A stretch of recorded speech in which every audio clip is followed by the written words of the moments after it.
podcast on the iHeartRadio app. Steve Garvey showed up early.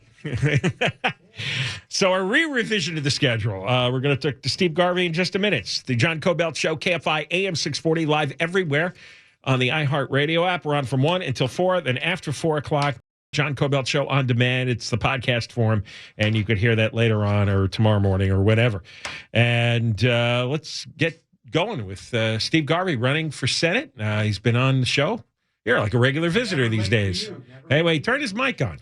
Let's be good to our guest here. That's what my opponents are trying to do, trying to shut me up. That's right. But no suppression of free speech and when we get common tired sense. of somebody, we just turn their microphone off. They don't even know it. That's right. Big issue this week is illegal immigration. LA Times has a story that it's the top issue for voters across the country, and it's a serious issue among not only Republicans, but independents, a significant number of Democrats, and it seems to have been crystallized by that nursing student in Georgia, Laken Riley, who was bludgeoned to death by an illegal alien from Venezuela. I don't think we spent much time in your past appearances talking about your views and what you think ought to be done with illegal immigration. Sure. You get to the Senate, there's going to be some serious voting going on about this. Yeah. And we did talk about, the tour I did of the border down south. And we spent about 5 or 6 hours with Representative Issa and some mayors down south. And we went from the ocean to the top of Otay Mountain, which is very close to, Yumba. Jumbo. Akumba. Akumba. I'm trying to think how to pronounce it because I hadn't heard of this town until Fox discovered this huge stream of illegal aliens coming over the border. I think it's Akumba. Akumba. Yeah, and we were within a mile of that. Yeah. So we could see the top of Otay Mountain, and then these refugees, these illegal immigrants coming over. And there was gaps in the wall that were going to be put up. There was a staging area, and then, of course, the administration changed, and that stopped. And then I think the governor of Texas bought all those materials for 10 cents on the dollar. But what happened was now this influx from deeper into San Diego County has caused a whole new wave of what I term a disaster, really. Now, these thousands are coming through. They're up higher. They're 15, 20 miles up, which means they're going to go more inland. And this is just, we talk about supporting our allies around the world. We're in a war. We're in a war with these illegal immigrants coming across because the president, on his first day, made executive decisions that opened the border, that told people to come, without any real understanding of how they're going to take care of these people, how they're going to process these people, where these people are going to go. That the fentanyl and the fentanyl's killing 100,000 people. I'll give you an example. My youngest son Sean goes to Michigan State, and he's a Sigma Nu, and he graduates a year and a half ago. Within 2 weeks, 2 of his brothers died of fentanyl overdose. I mean, that's the extension. This is Lansing, Michigan, in that area. It's New York. It's Maine. It's Northwest. It's all over the country because of opening these borders to 10 to 12 million people. I mean, 4 years ago, there was 1,000 a day, and a lot of them were legal immigrants coming in. Now to allow this, and it's just disastrous. Let's secure the border. Do what we have to do. Bring in the reserves. Let's get back to re-vetting these people because we don't know who they are. 4,000% more Chinese have come in since October. And these are males, and they're coming in relatively decently dressed. And these aren't always poor people. No, they're not poor people. These are middle class or even wealthier people because they paid a huge price to the drug cartels to get shipped from China, often to Colombia or Ecuador, and then they make their way to Mexico City and then up here. But I mean, they're paying a lot of money for this trip. By the way, we're on Instagram Live if you want to see Steve Garvey interviewed here in the studio. And by Instagram the way, Mexico Live. is down to the 10 most active countries coming into this country. Yeah. Right? You always think Mexico's first and Central America. It's being passed up by Africa and Asia and Venezuela, a significant amount from Venezuela. Yes. And the Chinese. So this is a systematic attack on this country. And why? Because of a lack of law and order. It's a lack of addressing crime in the streets. It's a lack of aggression around the world, from Russia to China to Iran, all of our adversaries, that we've allowed this to happen. We pander to people. Your opponents, Adam Schiff and Katie Porter, they're in lockstep with Biden. From what I've heard of the debates, they don't offer any criticism of Biden's immigration policies. By the way, they're running for a party, and they're running for a career, and they're running for power. And the other night in the debate, I said, you're running for power. I'm running for the people. I'm running to get this state back to a two-party state, right? I'm a new voice, right? If it wasn't for me, people would have gone back to a malaise and said, this will change sometime, but let me go on with my life until the end of the month when I have to look at losing $800, $900, $12,000 a year, because now we've become a wealthy and a welfare state where the middle class is vanishing, and we're never more vibrant than when we have a strong middle class. And that middle class has left the state, 1.2 million people. These people pay good taxes, by the way. So we're now, these illegal immigrants are coming in, and we're giving them welfare. We're giving a debit card from $5,000 to $10,000, and they're going on somewhere. And what are they doing? They're putting stress on American cities and American people that are ending up with crime, and they're disastrous. Just like this young lady in Georgia. This should not have happened. You are so right about people moving out. We've had hundreds of thousands of our listeners, KFI listeners, move out because they're the ones who listen on the app to the podcast version of the show. And I see the cities that they're from. And we have a ton of listeners in Texas and in Arizona and Nevada and Colorado. And they write to us. And they keep listening to the show because they're so happy about moving out. Hearing California disintegrate justifies their decision and actually makes them happy. And so we've lost a lot of just mainstream middle class, upper middle class people with good jobs paying a lot of taxes. And they really have fled. I have statistical proof of it every month when I look at where the podcast listeners are located. And when I'm traveling in the country, people come up to me, oh, it's great to see you, Steve. Great to see a Californian. Yeah. I said, how are you doing? We miss California. We wish we still lived there, but we just couldn't do it. Yeah. And maybe someday. Yeah. And I said, maybe someday. I'm running for the U.S. Senate. Fresh new face, a little old, with new ideas. Who's standing up for the people? People are standing up. This is going to be very interesting March 5th, next Tuesday, to see how people are standing up and deciding that remember the old network, mad as hell? They don't want to take it anymore. And I think we're going to start to see that. And that's why, we've had great momentum in 4.5, almost 5 months, where I come from 0 to almost mid-20s now. Yeah. People are starting to realize that maybe, I know Garv. I can trust him. 20, 30,000 people went to work with me every night. They saw me fail and succeed, but get up again and again, because that's what you do. That's the dream when you want to be the best you possibly can be. When people came here 50 years ago with a dream and wanted to build families and businesses and grab great schools for their kids and be able to retire, and all of a sudden retirement is a year and a half, they have to go back to work, right?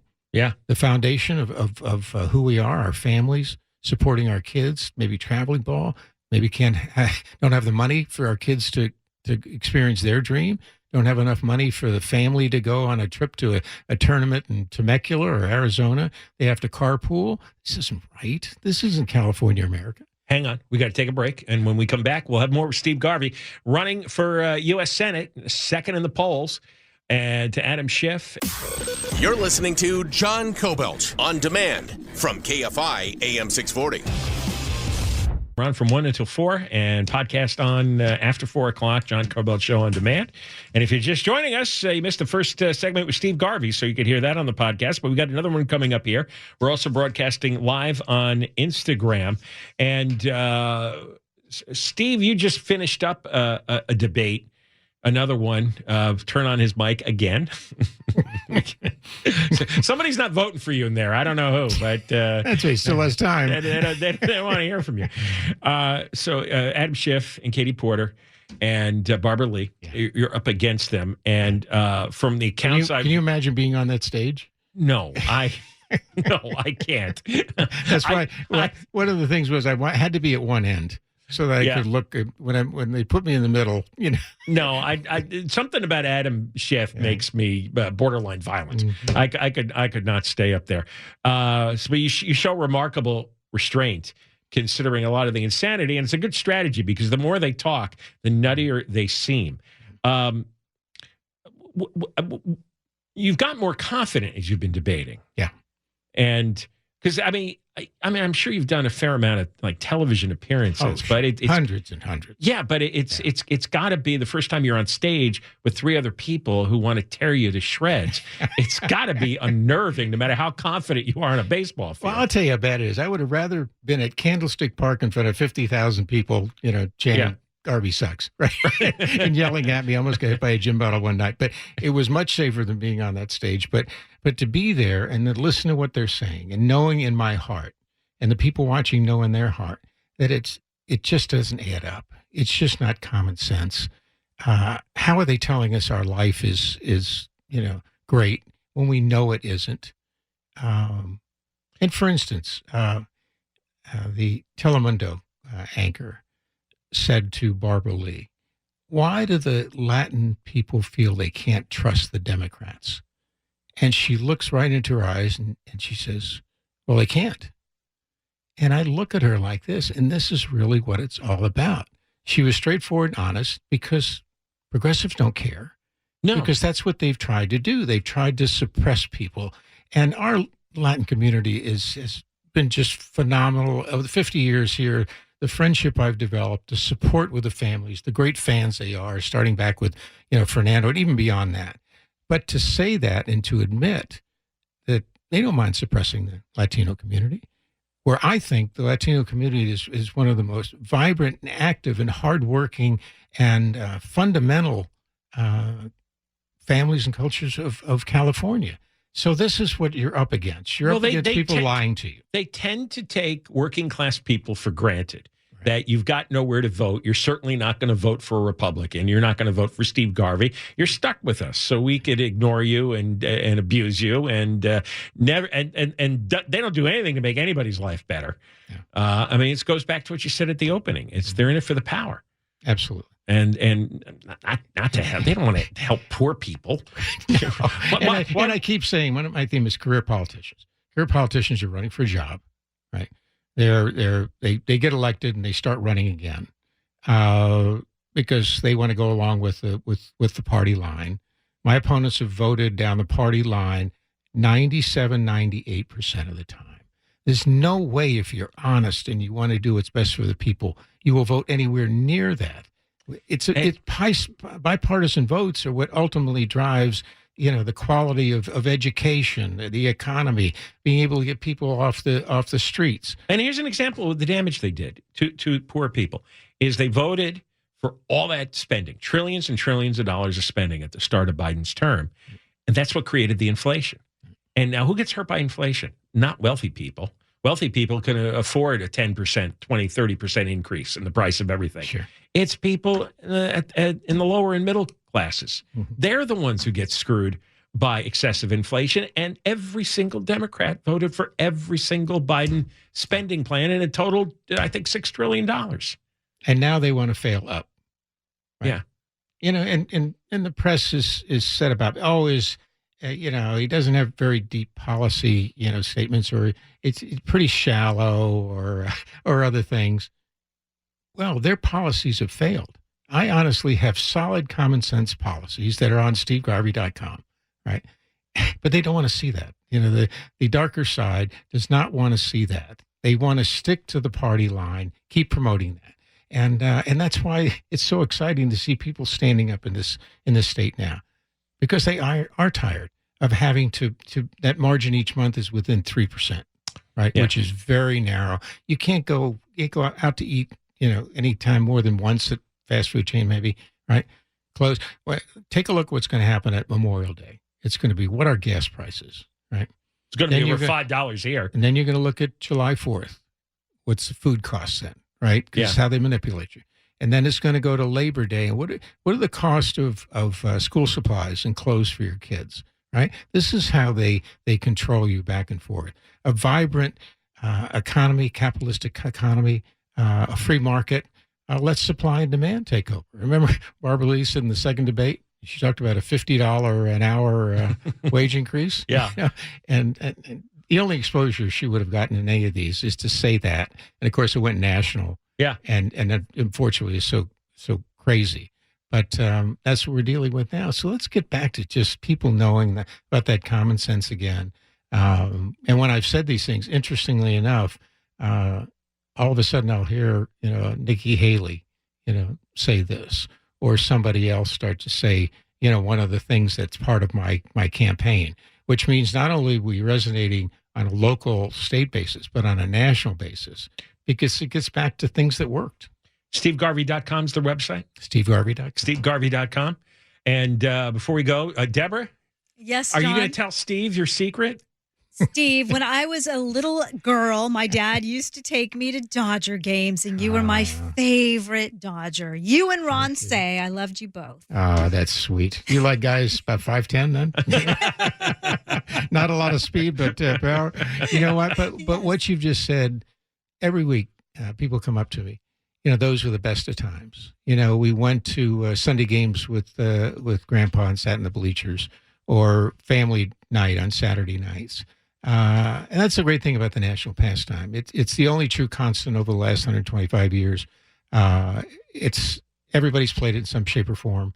They love to go to the games because it takes them away from life itself. But it shows you about succeeding, failing, get up, and keep trying again. Keep reaching for the moon, like I always say. And if you fall short, you'll be a star. Thank you for coming on again. And anytime you want to come back between now and primary day, and I wish you luck. See you next soon. Tuesday. Yeah. Steve Garvey, running for U.S. Senate as a Republican, former L.A. Dodger great. And look, you got Deborah beaming in there. Oh, She's all I'm flushed. blushing. Yeah. Woo. Waited all your life to say that. I did. All right.